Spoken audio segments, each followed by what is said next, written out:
Come here. Come down here. Oi. Rollo. This way. Come here. Come here. Rollo. Come here. It's not listening. Come here. Right, this way. Come on. There you go. It comes down. It's too steep up there for him. You need to have a plan.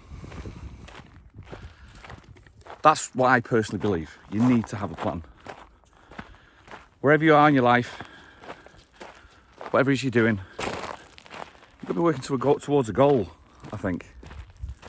Or set yourself goals. I've come across people who are fortunate enough that they don't need them. But for me, for structure, I need to have a plan. The average human in the UK has a life expectancy of 80.7 years. The plan that's just been completed for me has taken 6 of those years, which is 7.5%, I think, which in essence, I don't think it's too bad. Because it was a long-term plan. And it was the moment the decision that I knew I was splitting. Nobody goes into a marriage to get divorced. But the moment that realisation sinks in, then you go, right, okay, what next? I need to make a plan. And I did. That's what I did. First of all, it's like when a grenade goes off, you just got to do the best you can to control the damage that's happening around you.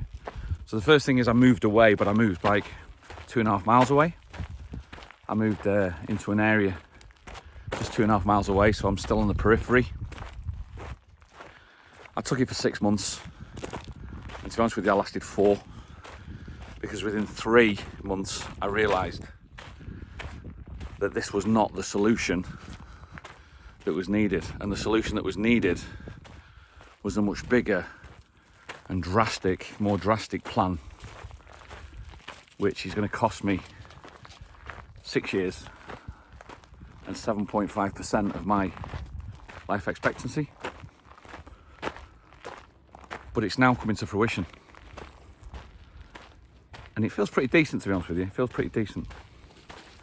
The issue was, I had to find out a way. He's gone up into the bushes again. I had to find out a way to get my kids back into a happy scenario, into a happy place. You coming? Because 6 years ago, I've got 2 kids. One's at 17 and one's at 14. And if there's nothing worse than going through divorce, it's actually seeing your kids go through divorce. Trust me, I've been there myself. I know exactly how it feels.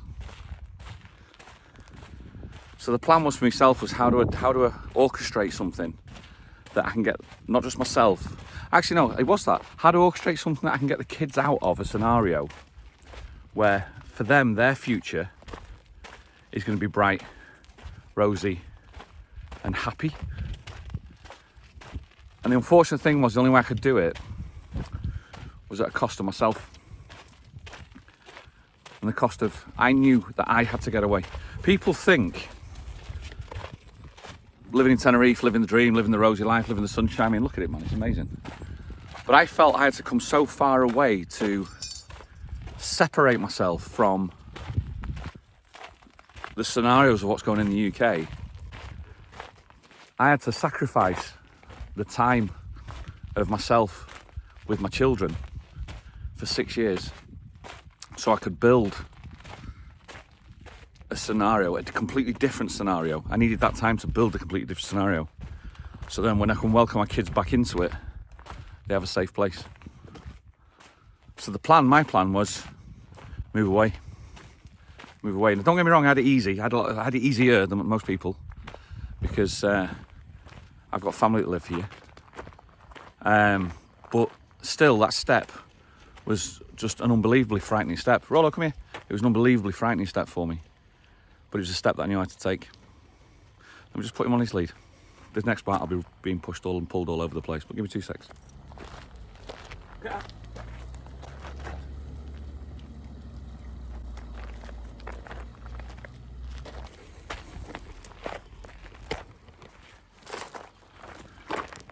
when that realization clicks in that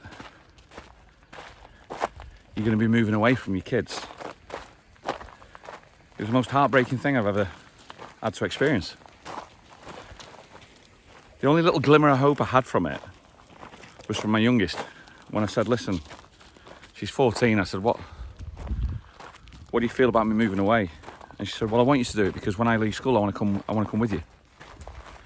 That was one of the things that spurred me on, to be honest with you, to do it.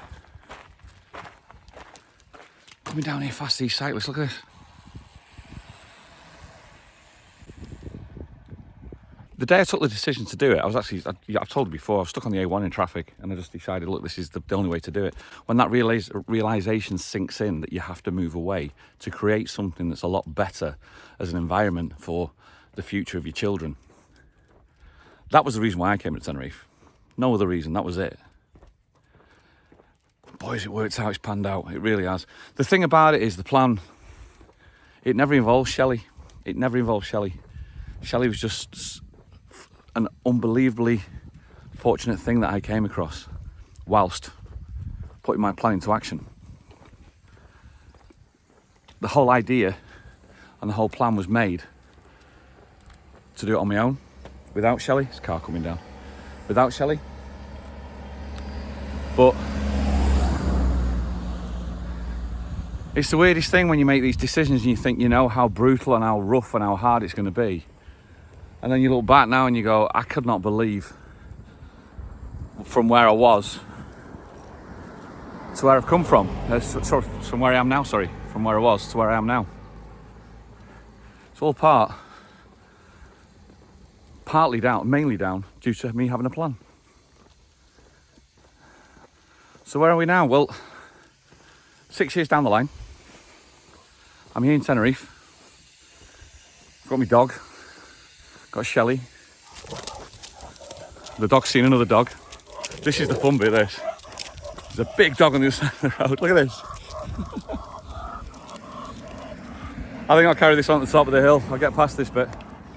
Look at him there. See him? Come here.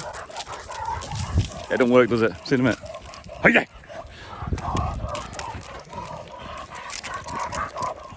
It's better. They just like pull at each other just to want to get some attention. Plus I'm at the top of the hill, so you don't see me breathing out my backside as well. Anyway, I didn't know this plan was going to take 6 years. I had no timestamp on it. All I wanted to do was to make sure. Just walking up that hill then, right, I was thinking, so how would you title this plan? How would you title it? What was the end product going to be or supposed to be? Because that's really important. You've got to have direction, I think, in your plan. And even though I knew it, I'd never actually talked about it out loud. And the title of the plan, for me, would have been choices. Choices. I wanted to be able to give my children the choices of what path they want to follow and what life they want to have.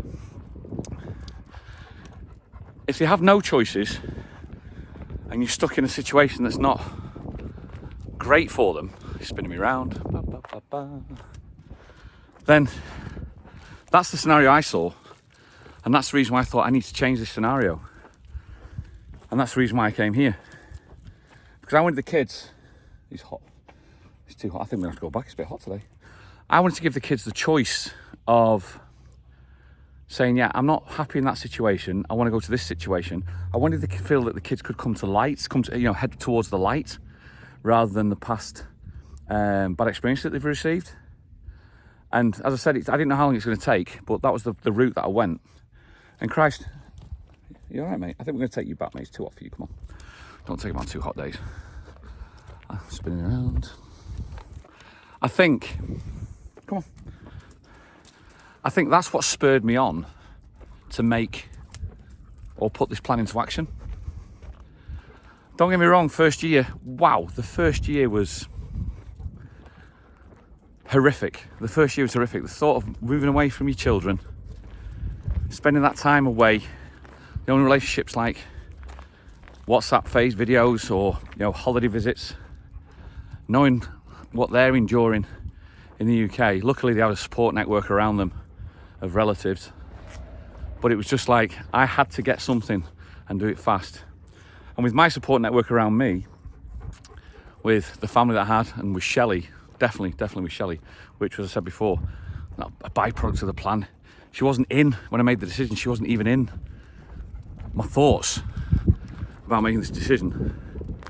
But with her by my side, that first year, even though it was horrific, I don't think I could have done it without them. I don't think I could have done it without her. I really don't.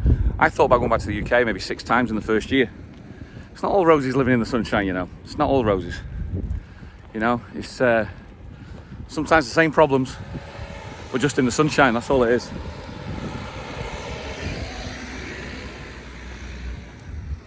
What I'm pleased about and what I want to talk about today really is that I've now been able to give my children the choices that I want them to have. I wanted them to go, well, I want to go there, or I want to do this and I want to do that. Now, like, they've got no anchoring of college or school or university. They can make those choices. And at the moment, hold on, it's a bit dangerous here. I'll come back to you, there's a lot of cars coming up. Yes, mate. 2 cars and a cyclist. You're tight lead. Hola, buenas.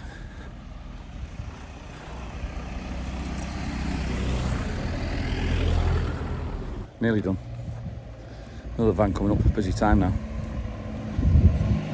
Buena. There we go. It was about a year ago that my eldest decided she wanted to make that choice, that she wanted to come over. And she did. And it was basically to come for 3 months. But guess what? She found love. She fell in love. And she's got herself a boyfriend. And they did the distance relationship like I've done with Shelley. Eventually it gets too much. And she decided she wanted to move over permanently.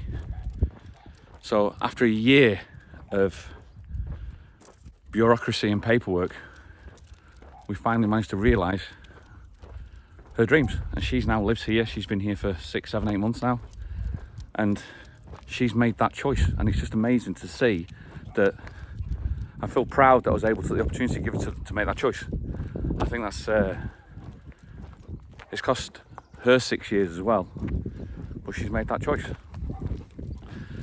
So now I've got my youngest. My youngest turned 20 on Sunday last week. Just finished college. She's a big gamer, so like it's a different world. If you don't understand it, it's a completely different world to what we live in. It's her friends are all online. So in essence, like, for instance, COVID didn't really affect her because all the mates were still online. COVID didn't hit hit online, really.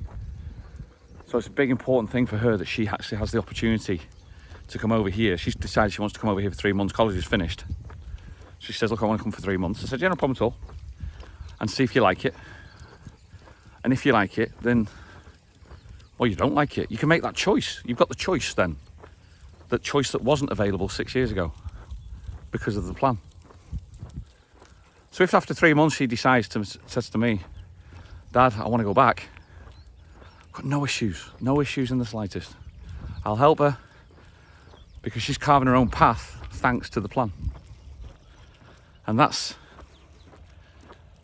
something that's one of the hardest decisions I've ever had to make, but one of the most correct decisions I think I've ever done was create that plan. Because that creates those choices. When I talk about this, I know there's going to be people watching that it's not going to be relevant to them. They're just going to like the story or just listen to the story. It's not going to be relevant. But to some other people, they might be in a position themselves.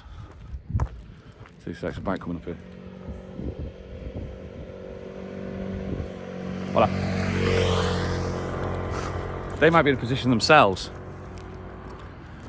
where they feel